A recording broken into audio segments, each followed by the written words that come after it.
Bom dia, meus irmãos. Quero convidá-los a se colocarem de pé nesse instante. Vamos dar início ao culto dessa manhã. Vamos orar? Senhor, nós queremos nessa manhã exaltar o Teu santo nome. Que nessa manhã, Pai, o Senhor venha falar aos nossos corações. Que nós estejamos, Pai, com os nossos ouvidos, os nossos corações preparados para ouvir aquilo que o Senhor quer falar através da Tua palavra. E receba o culto que prestamos a Ti, no nome de Jesus que oramos e agradecemos por tudo que o Senhor tem feito em nossas vidas. Amém.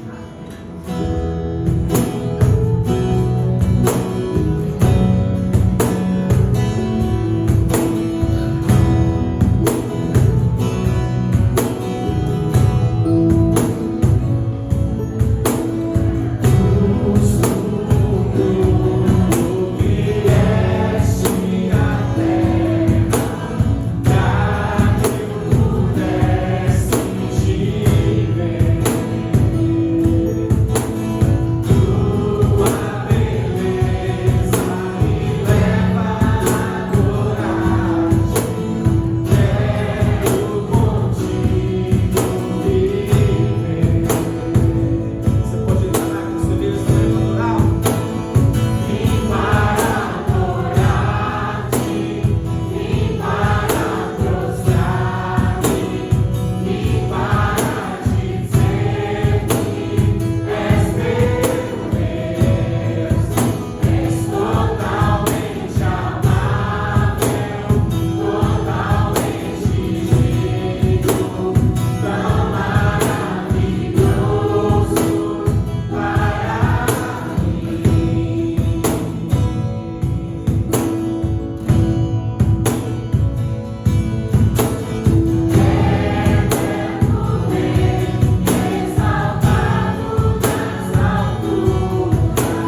igreja com a graça e a paz do Senhor Jesus. Nós vamos fazer a leitura da palavra dele, a palavra de Deus, em Mateus 28, do verso 18 ao 20.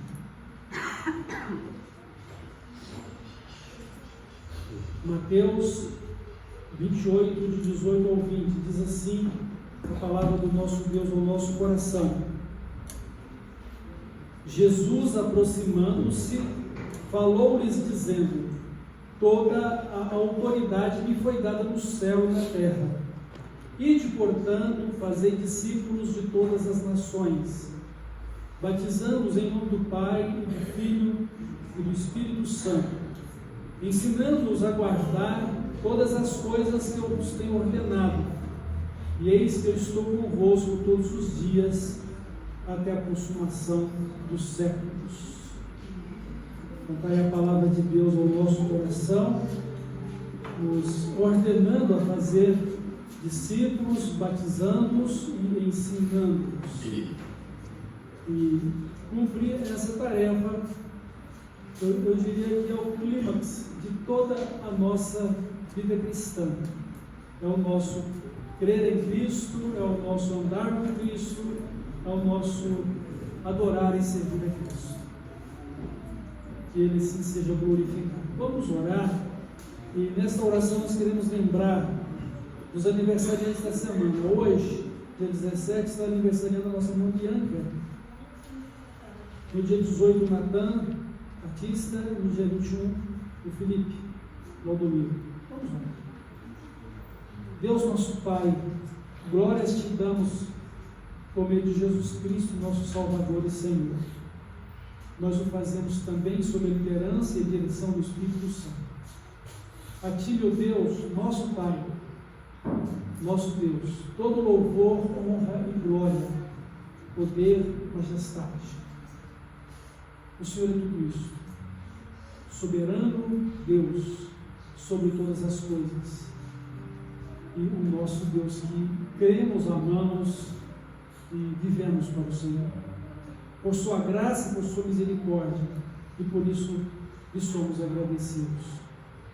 Entregamos a Ti este culto, entregamos a Ti, Pai, nossos louvores, nossas orações, nossas vidas. Em tudo, Senhor, receba a honra e glória por meio da nossa vida. Abençoe esses irmãos que completam mais um ano de vida nesta semana. Guia-os na Tua presença, dirija-os com o Teu Santo Espírito, e que sejam dedicados a Jesus, consagrados ao Senhor, e que cresçam à estatura completa de Cristo.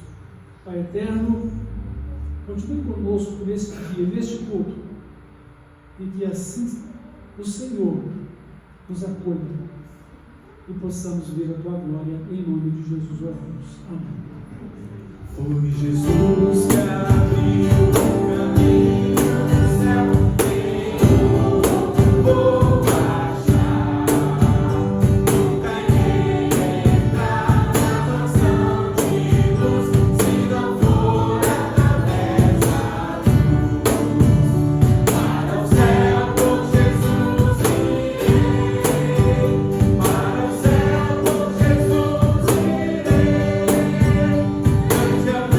Prazer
para o céu um dia. Vamos dizer amém bem forte.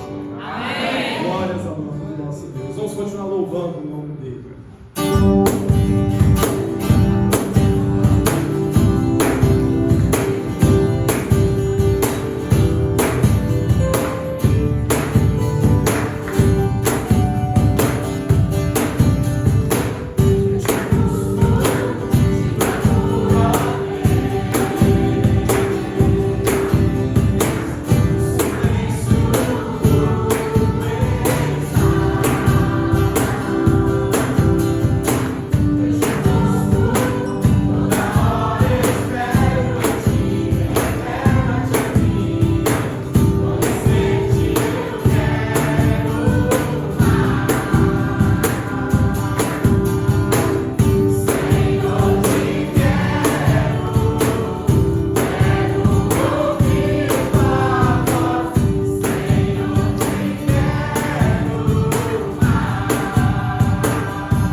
perdida estou sem ti.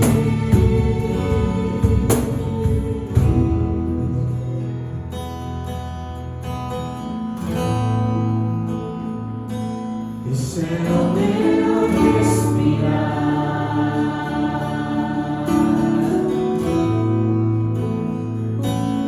Esse é o meu respirar.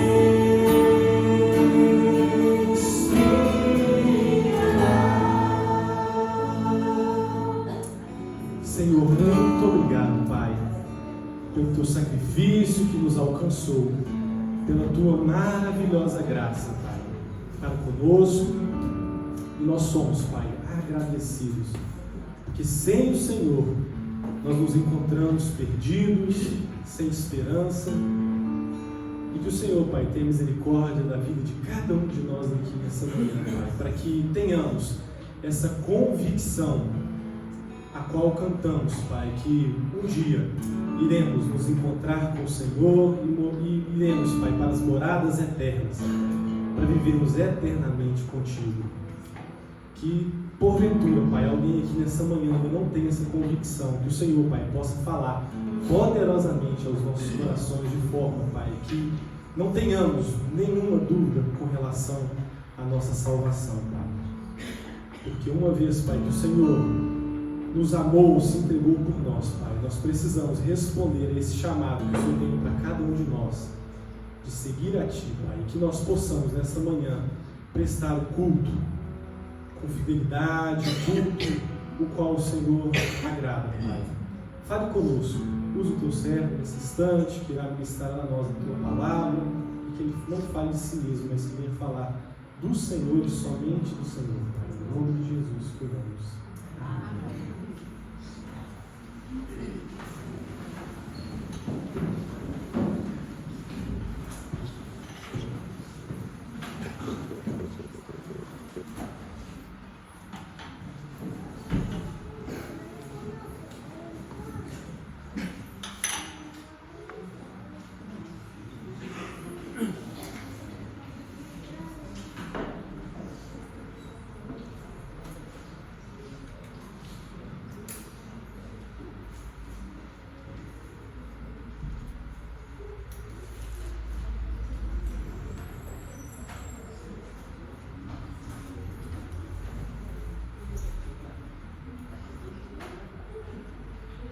Irmãos, relembrando aqui o texto que lemos em Mateus 28, 19 e 20, 18, 19 e 20,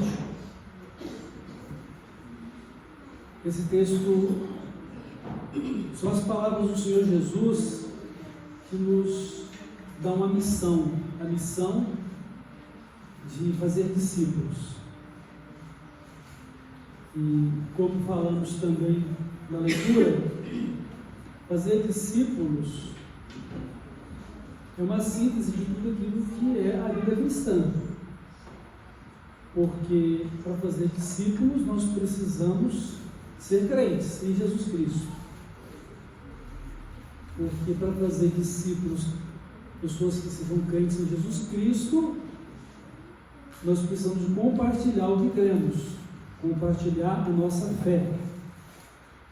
Em outras palavras, anunciar o Evangelho de Cristo, que é o poder de Deus que nos salvou. O Evangelho é o próprio Jesus, o Filho de Deus vivo, que veio para nos buscar e salvar. E nós não estamos mais perdidos, porque Jesus está conosco. Ele está em nosso coração. Ele vive em nós, Ele reina sobre a nossa vida, porque também estamos andando com Ele, estamos vivendo para Ele, e o reino dele está dentro de nós, seu governo. E assim vamos falar para as pessoas aquilo que cremos, aquilo que vivemos, aquilo que é a nossa vida em Cristo. E eu queria que vocês refletissem sobre o fato de que fazer discípulos é um termômetro que demonstra a vida que você tem com Cristo. aquilo que você é em Cristo. Porque falamos do que cremos, compartilhamos do que estamos vivendo e vivemos aquilo que somos uns com os outros. E qual que é o nosso viver, como disse Paulo aos Gálatas? Porque para mim o viver é Cristo. Cristo vive em mim. Ele disse isso tanto aos Gálatas quanto aos Filipenses. Porque para mim o viver é Cristo. Em Filipenses. Então, fazer discípulos, para tanto, precisamos evangelizar, que é testemunhar de Jesus. Isto nós faremos e devemos estar fazendo por ter compaixão, por ter amor pelas almas perdidas. Mas antes eu queria também compartilhar aqui com os irmãos que para fazer a vontade de Deus, a obra de Deus, a nossa vida, o que ela é? Nós devemos ter pelo menos 3 propósitos. Lembrem disso. Nós temos que ter 3 propósitos na nossa vida, e um deles é evangelizar e fazer discípulos. Mas o primeiro propósito que eu quero destacar aqui é que tudo que somos e fazemos deve honrar e glorificar a Deus. É para isso que a gente vive, honrar e glorificar a Deus. E isso vai nos trazer um grande benefício, porque Deus não vai ter uma honra maior do que a que Ele tem. Deus não vai ter uma glória maior do que a que Ele possui. Ele é o Deus da glória, Ele é o Deus de toda a honra. Mas quando nós honramos a Deus com o que somos e o que fazemos, somos nós abençoados. Por quê? Porque nós nos tornamos participantes da mesma honra e da mesma glória dele. A nossa vida, ela vai tomando a forma ou se conformando com a imagem e a semelhança de Deus. Nós nos tornamos aquilo que Ele é moralmente. Ele nos deu uma vida que é eterna, mas o eterno é somente Ele. E por meio dele nós desfrutamos da eternidade. E a eternidade é a comunhão com Ele, a vida com Ele. Então lembre-se disso. Temos pelo menos 3 propósitos na nossa vida. O primeiro é viver para a honra e para a glória de Deus. Ele diz que devemos ser santos como Ele é santo, em todo o nosso proceder, em toda a nossa maneira de viver. O segundo propósito é a nossa comunhão com a igreja, para sermos edificados e para também sermos um instrumento de edificação dela. Então, ter comunhão com a igreja, ou seja, devemos ser e viver igreja para sermos edificados. O crente, ele é edificado na sua vida junto da igreja. Ele é edificado por Cristo, ele se edifica e é edificado na palavra de Deus.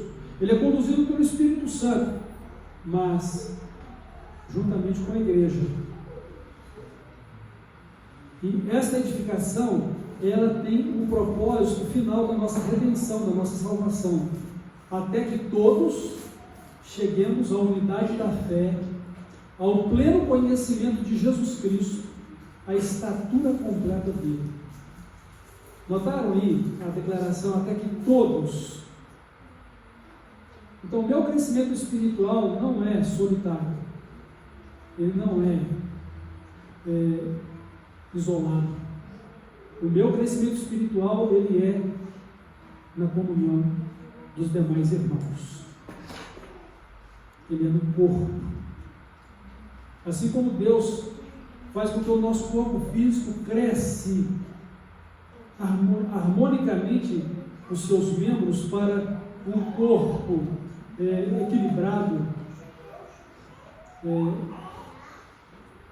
perfeito nas suas medidas, também na vida espiritual, não é porque tenhamos super crentes, ou pessoas que sejam poderosas mais do que outras dentro da igreja, né? Mas é para que todos,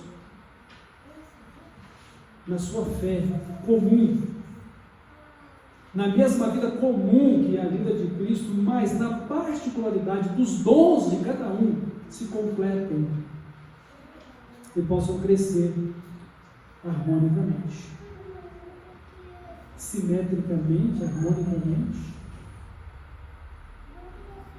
e assim sermos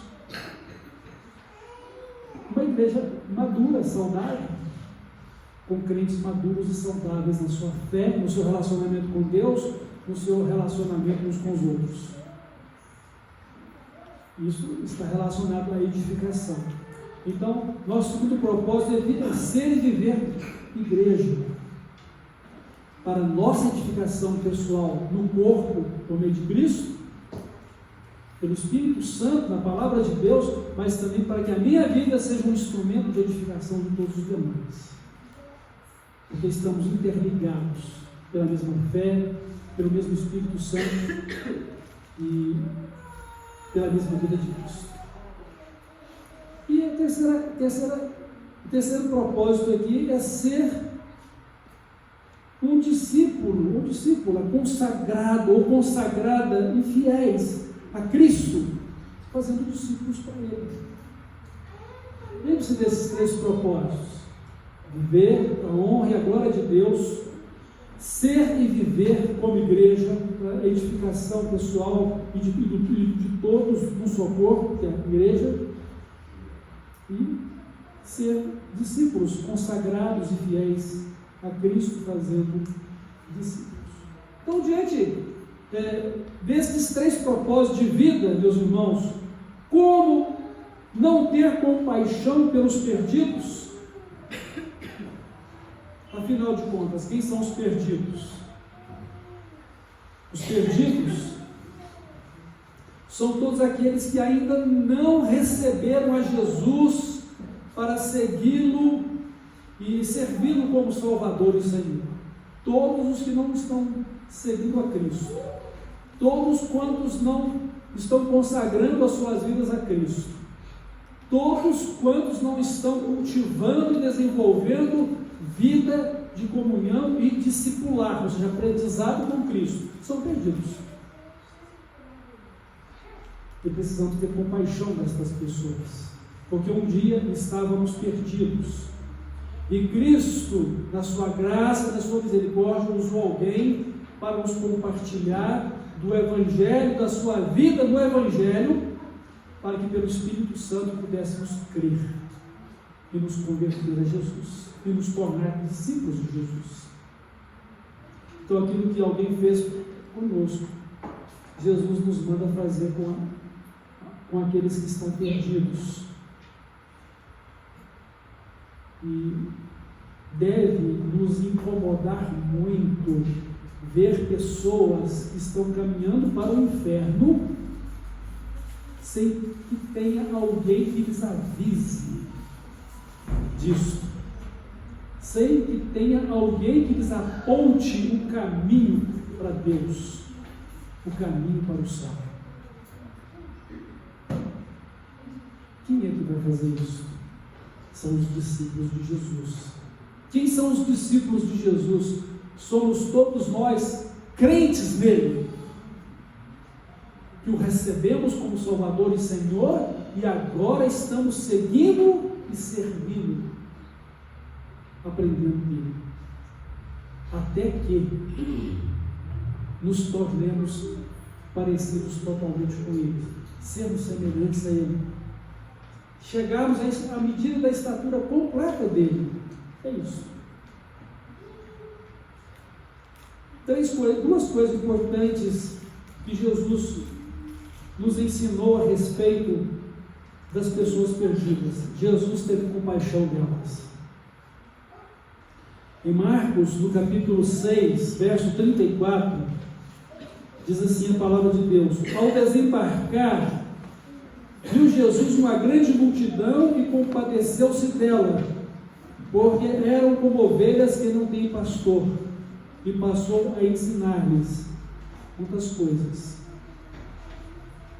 Jesus teve compaixão da multidão, porque elas não tinham alguém que eles conduzisse espiritualmente, não tinha alguém que lhes apontasse o caminho para Deus, o caminho para o céu. E não é porque essa multidão não tivesse religião, ou até mesmo conhecimento teórico a respeito de Deus ou das Escrituras Sagradas, mas eles estavam vivendo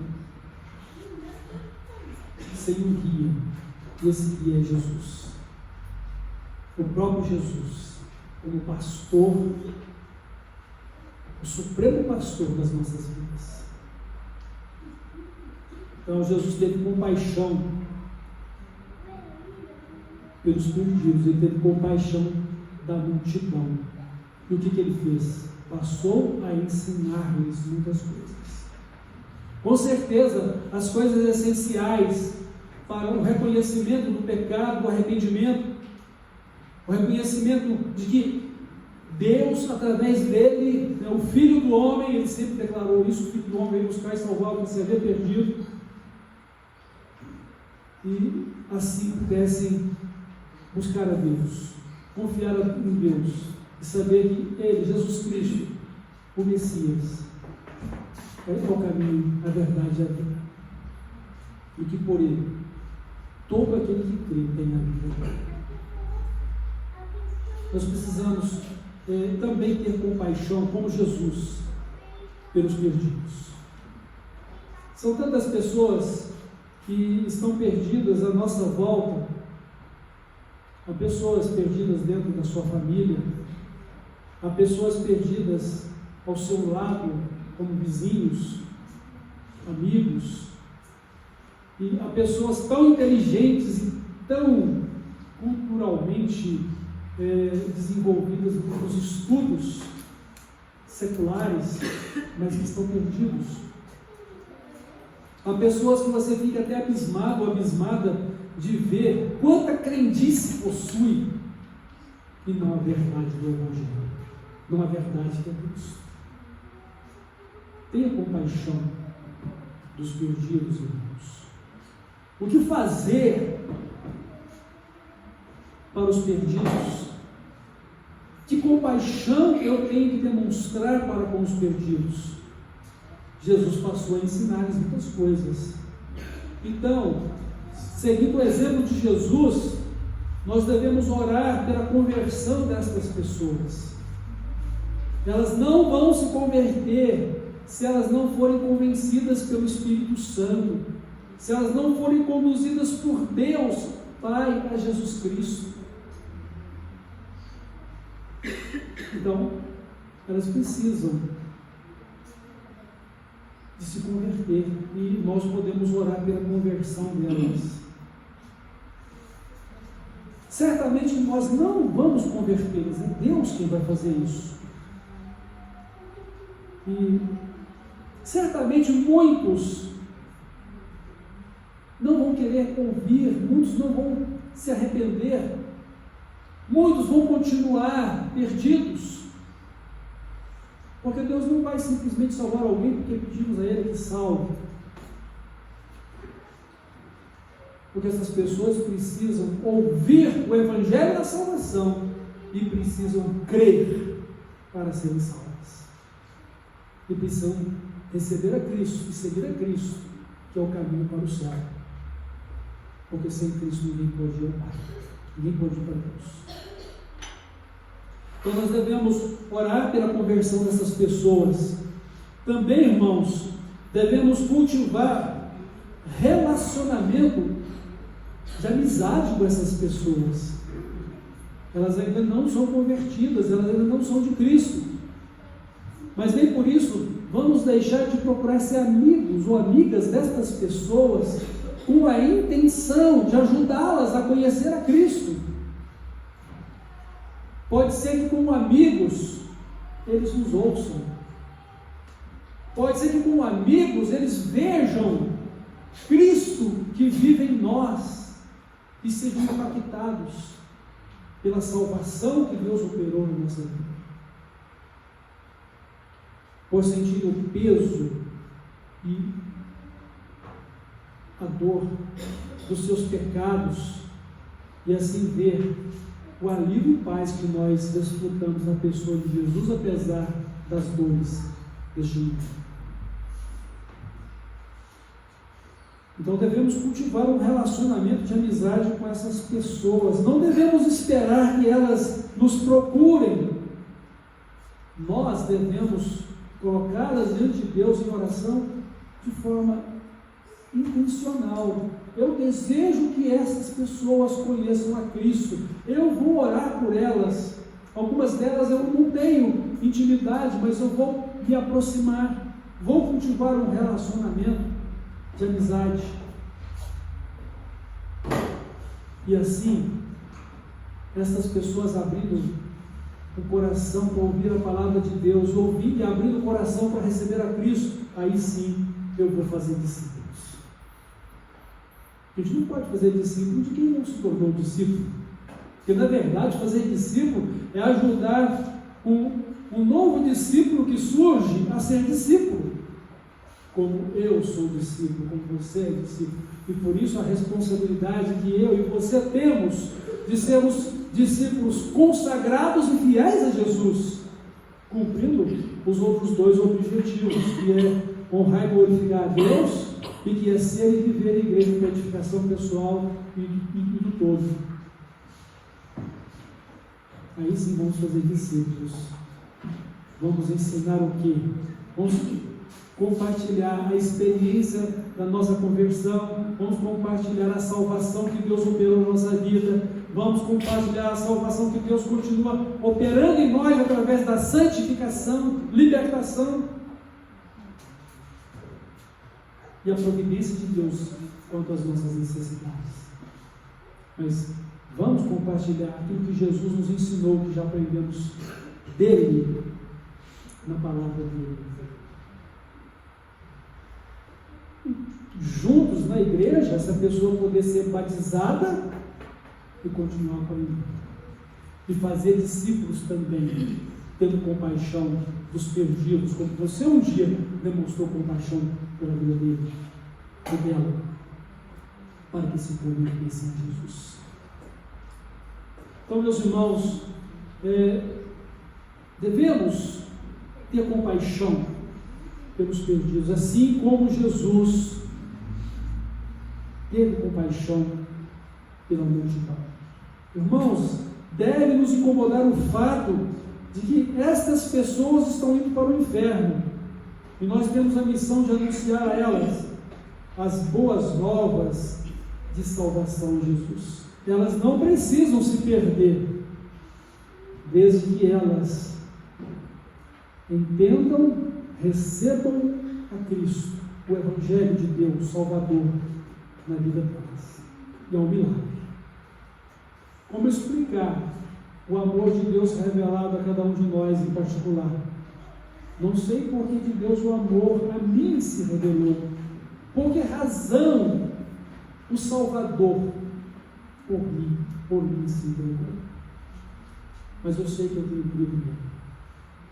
Eu sei que ele é poderoso e que ele me salvou. Isso é suficiente. Como compreender isso? Quando estávamos cantando aquela canção que nós não podemos compreender, né, o sacrifício de Cristo na cruz, compreender o tão grande amor dele por nós, irmãos, a questão não é simplesmente o fato de que Cristo morreu pelos nossos pecados. Ele recebeu nele os nossos pecados e bebeu um cálice horrível de sofrimento, porque naquele momento ele estava sozinho, porque Deus não podia estar com ele naquele momento de escuridão e trevas. Ele que é perfeito e santo estava recebendo toda aquela imundície incalculável dos pecados de cada um de nós, porque imaginem vocês que quanto pecado cada pessoa acumula durante a vida toda. E não é aquela situação, mas o que aconteceu comigo lá na infância, aquilo passou, aquilo acabou. Não passou, não acabou não. Se não foi lavado, se não foi purificado pelo sangue de Cristo, pela salvação que há nele, pela fé, está tudo registrado para que no dia do juízo, pecado sobre pecado, seja julgado. Então lembre-se que se você já viveu 50, 60, 70 anos, ou mesmo quem vai falecer antes disso, é uma vida toda de pecado para prestar conta. É uma vida toda de juízo de Deus a ser recebido ou a ser recebida.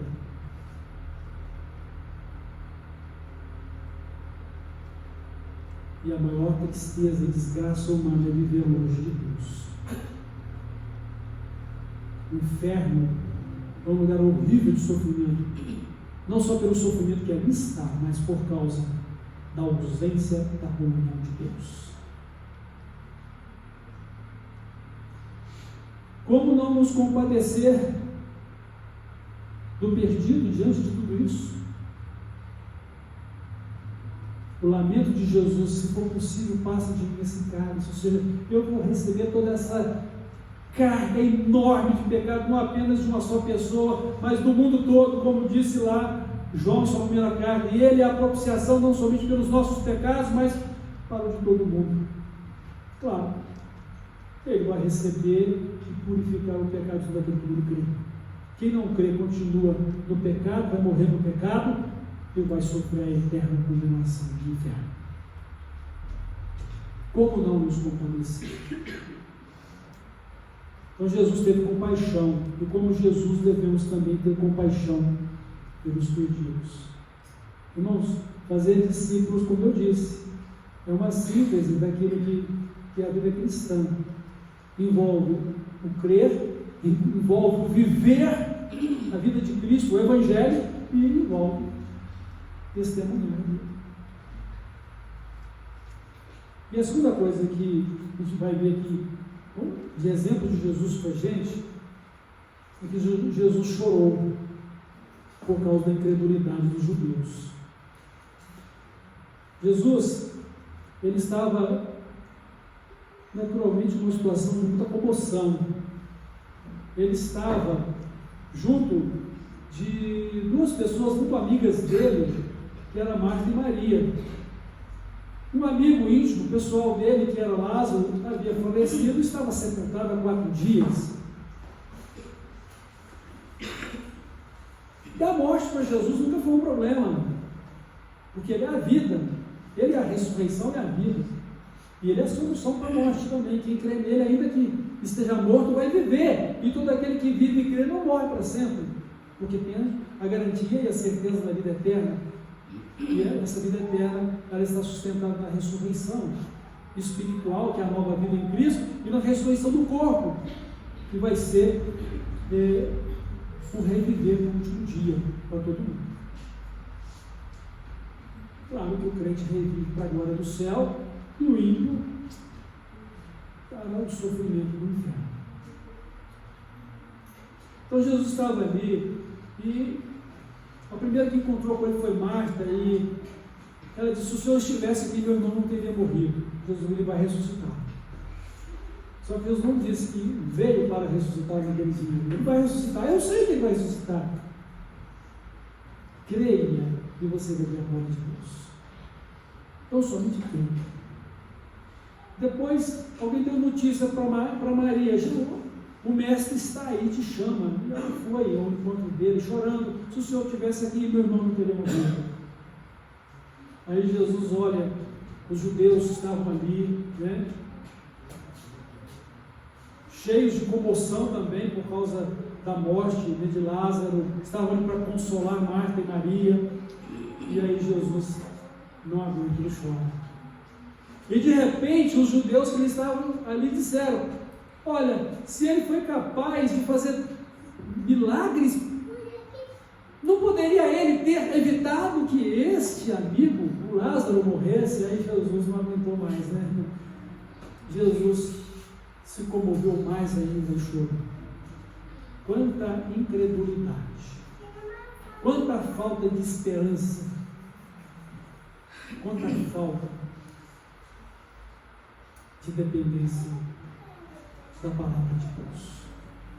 A situação era tão esquisita, a incredulidade na vida daquelas pessoas, que os próprios líderes religiosos da classe sacerdotal, os saduceus, eles não criam na ressurreição.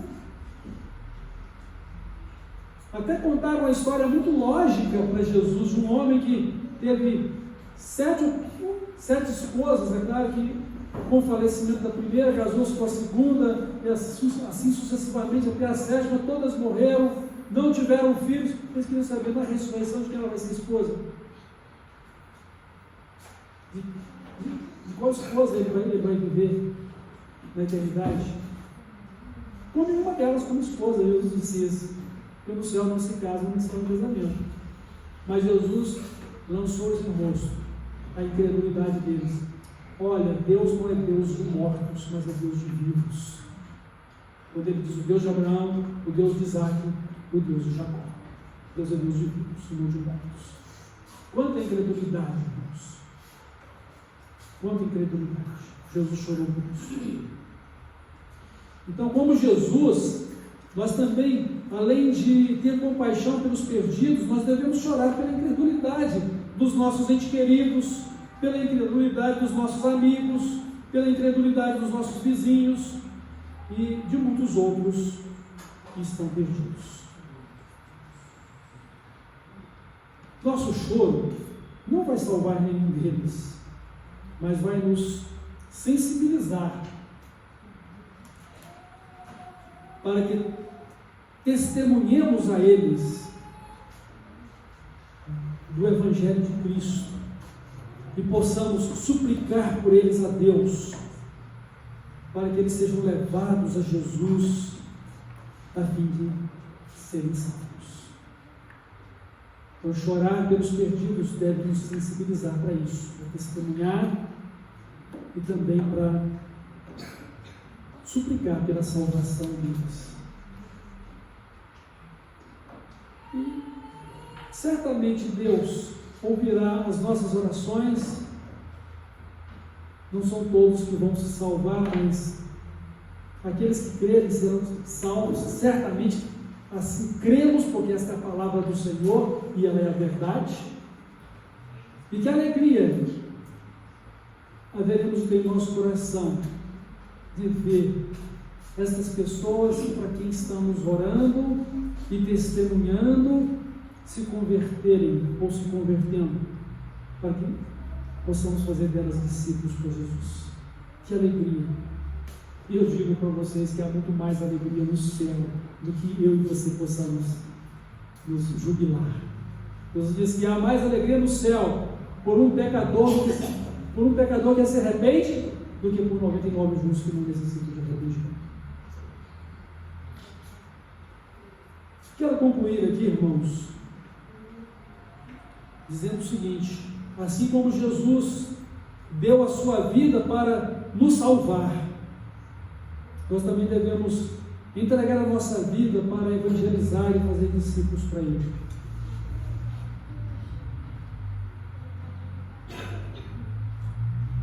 Se perdermos a nossa vida por causa do testemunho de Cristo, não significa que nós seremos os salvadores deles, mas Deus terá usado a nossa vida para fazer aquilo que é o essencial: dar testemunho da sua graça, da sua misericórdia, e ser um instrumento de transformação para que as pessoas possam ouvir, crer e serem salvas.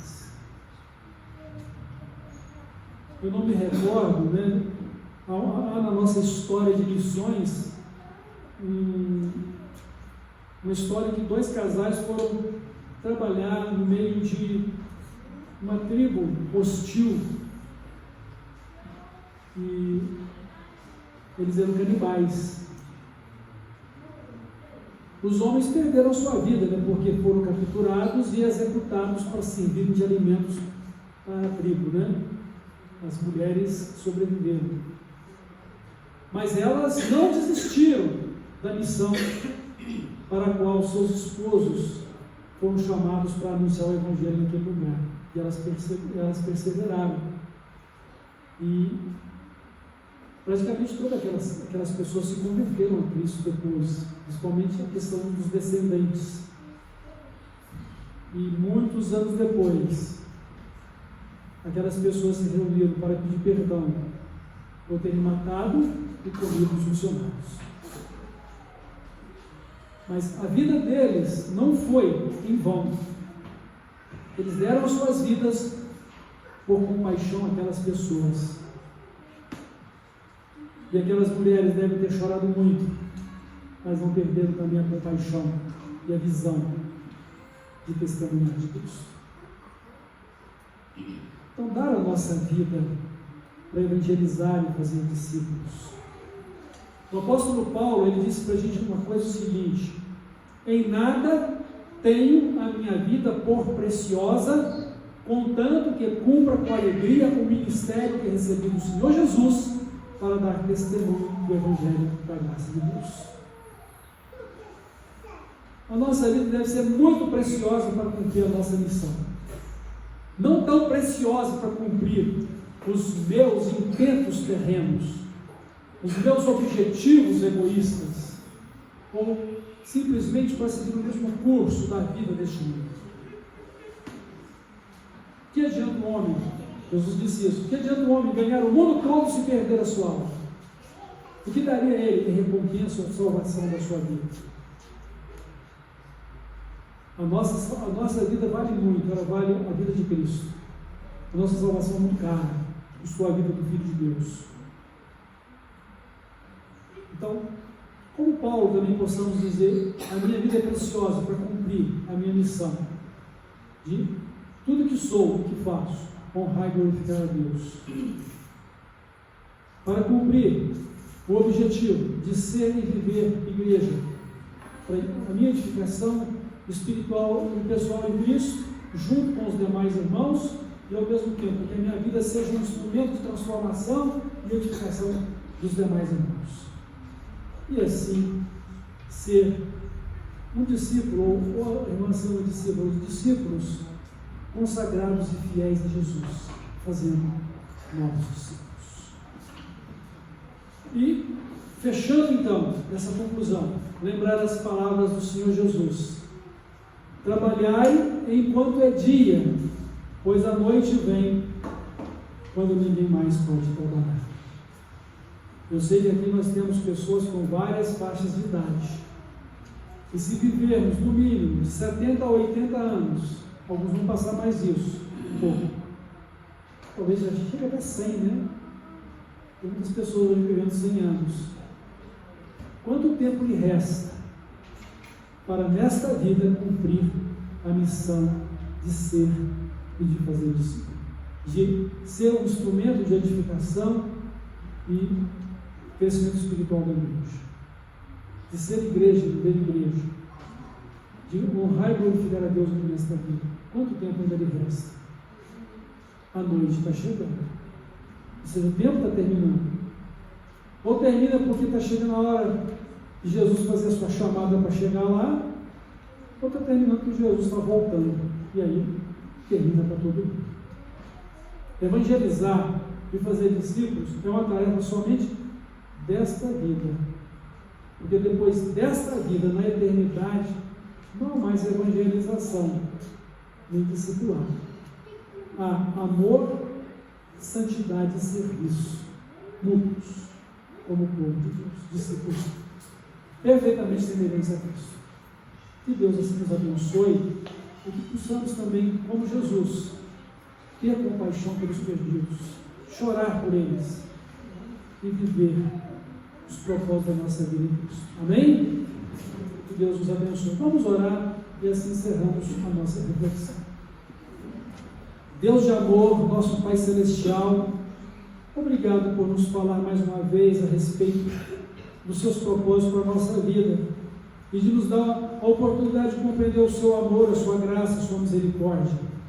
Não só para a nossa vida, mas também para os perdidos que precisam conhecer-te e, assim como ele de Cristo, serem salvos mediante a fé. Abençoa-nos, Pai. Abençoa a tua igreja. Guia-nos pelo teu Santo Espírito. E que em tudo, ó Deus de amor, possamos ser e viver o teu reino e a sua justiça como estilo de vida e a prioridade de cada um de nós. No nome de Jesus é que eu oro. Amém.